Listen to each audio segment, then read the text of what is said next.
Drug किङपिन Frank Lucas विभेदले कठोर बनेका कुख्यात अपराधी।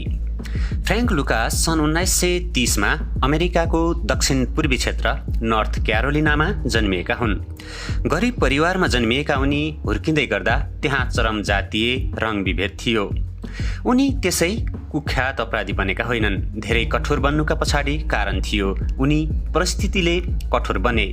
लुकास सानै उमेरका थिए। त्यसै बेला उनका आफन्तको कु क्लक्स क्लान के का सदस्यहरूद्वारा विभत्स हत्या भयो।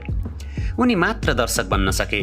के भनेको श्वेत सर्वोच्चतावादी सङ्गठन थियो। हुर्किँदै जाँदा उनले पीडा र सिस्टमप्रतिको क्रोध थाम्न सकेनन्। प्रतिशोधको ज्वाला दन्कियो। तर अब के गर्ने? उनी धेरै अलमलमा परेनन्। सानोतिनो अपराधबाटै काम सुरु गरे। सुरुमा उनले चोरी र लुटपाट जस्ता कामहरू गरे। न्युयोर्क सिटीको हार्लेम भन्ने ठाउँमा पुगेपछि बिस्तारै उनी अपराधको दुनियाँमा धकेलिए। अपराधको दुनियाँका गुरुको सम्पर्कमा पुगे। उनका गुरु बोम्पी जोन्सन थिए। निकोलसले उनको सहयोगी र चालकको रूपमा काम गर्थे। उनलाई सारा नेटवर्क र व्यापारबारे थाहा भइसकेको थियो। ठुलो नेटवर्कको सदस्य बनिसकेका थिए। गुरु जोन्सनको मृत्यु सन् 1968मा भयो र त्यसपछि लुकास आफैले साम्राज्य खडा गरे। गुरुको मृत्युपछि लुकासले आफ्नै नेटवर्क विस्तार गरे। उनी ड्रग्स व्यापारमा केन्द्रित भए। त्यसबेला न्युयोर्कमा ड्रग्स व्यापार इटालियन अमेरिकन माफियाको कब्जामा थियो। इटालियन माफिया भन्ने बित्तिकै बिर्सिनुहुन्न कि सिसिलियन माफिया यो त्यस समय संसारकै खतरनाक ग्याङ थियो। अहिले भने कमजोर भइसकेको छ।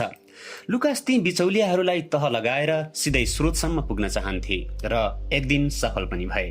उनी सिधै स्रोतसम्म पुगेर ड्रग्स ल्याउन थाले। त्यसपछि उनी थाइल्यान्ड र भियतनाम छिरे, जसलाई गोल्डन ट्रायङ्गल क्षेत्र मानिन्थ्यो।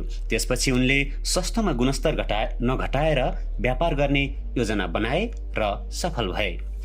चरम गरिबीले अपराधमा धकेलिएका उनी अत्यन्त धनी र शक्तिशाली बने। खास गरी उनले सन् 1970 आसपासको समयमा ठुलो कारोबार गरेको पाइन्छ। सन् 1976मा उनी पक्राउ परे। अमेरिकामा उनलाई 70 वर्ष जेल सजाय सुनाइयो। तर उनले तस्करीको जालोबारे प्रहरीलाई सम्पूर्ण जानकारी दिए। त्यसबापत उनको सजाय घटाइयो। उनी 5 वर्षमै रिहा भए।